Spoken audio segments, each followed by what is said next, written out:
So, gas laws, we've done 3 experiments. The first of these that we did was Boyle's law, which basically gives us P1 V1 equals P2 V2. What that really says is that pressure times volume is constant. As pressure increases, volume decreases. There's an inverse proportion there. So as pressure goes up, the volume goes down. That's the first law that we had. The second law was the pressure temperature law that we did an experiment on.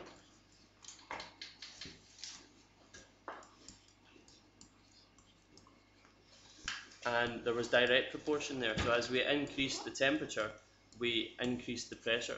So P divided by T is constant this time. There's direct proportion there rather than in the previous one, inverse proportion. So as temperature increases, the pressure increases. The third of these was Charles's law,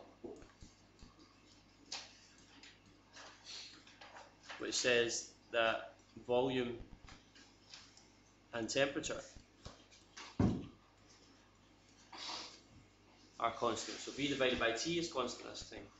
So in all of these, if you know what volume it starts at, if we use Charles's law, what volume it starts at, what temperature it starts at, and what temperature it finishes at, you can calculate what its volume has changed by, because V divided by T is constant, which is what this equation says. But all of those are tied together. None of these are given in your data booklet. They're all tied together in the general gas equation.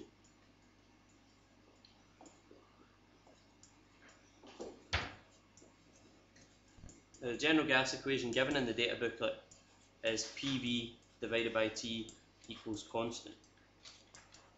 Now, as we've said with these previous 3, all that really means is that V divided by T is constant, or P divided by T is constant, or P times V is constant. So we can put that in the same format as these, and we can have P1 V1 over T1 equals P2 V2 over T2. And you can use that equation. You can get all 3 of these laws out of that one equation.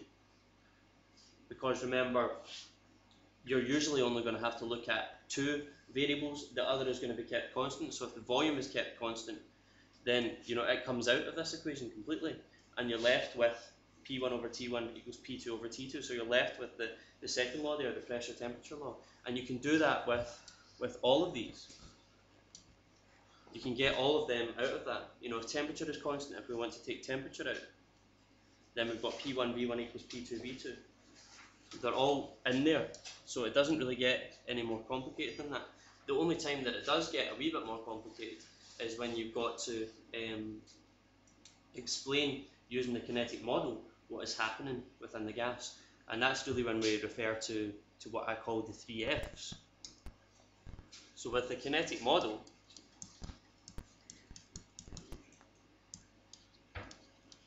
what the kinetic model really says is that temperature is directly proportional to kinetic energy. So the kinetic energy of the particles is proportional to the temperature that you put into that gas. And it's only the temperature that can change the kinetic energy. Say you make the volume smaller, you actually only have 2 of those F's. So you'll see in a minute when I do the 2009 paper what I mean. So the 3 F's, we decided that they were faster, frequent, and force. So you're really looking to use all 3 of those in a description, but you would only use faster. You would only use if temperature is changed.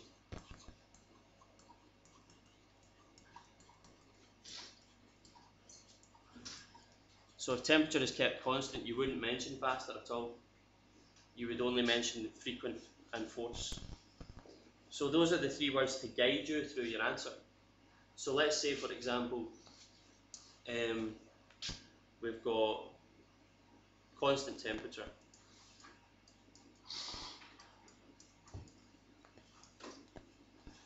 And we've got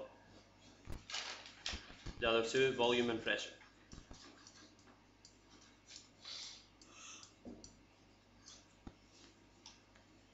So it could say something like explain why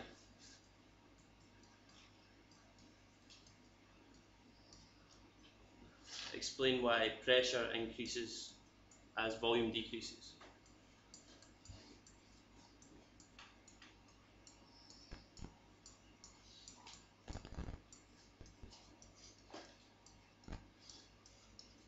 Explain why pressure increases as volume decreases. Well, as volume decreases, well, let's go back to the 3Fs first of all. We're only going to use one if temperature is changed, but here we've got a constant temperature. So we're not going to use faster, because they're not technically going to be moving faster. It's only temperature that can change the kinetic energy of a particle. But we will use 2 and 3. So volume is decreased, so the particles are going to collide with each other more frequently. They're going to collide with the walls of the container more frequently. Because with this one, we're looking to mention the container walls. We're looking to mention other particles as well. Because remember, it's the force of those particles on the walls of the container that are creating the pressure, that are increasing the pressure. So as you decrease the volume, you're squashing those particles into a smaller space.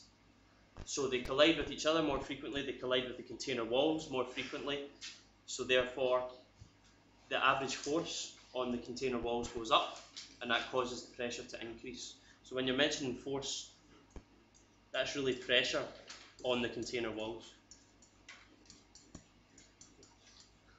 And that would be a perfect answer for that type of question. If temperature is changed, then you can mention that they're travelling faster, and you can mention these other ones as well. But faster can only be mentioned if the temperature is changed, and that's all down to this here.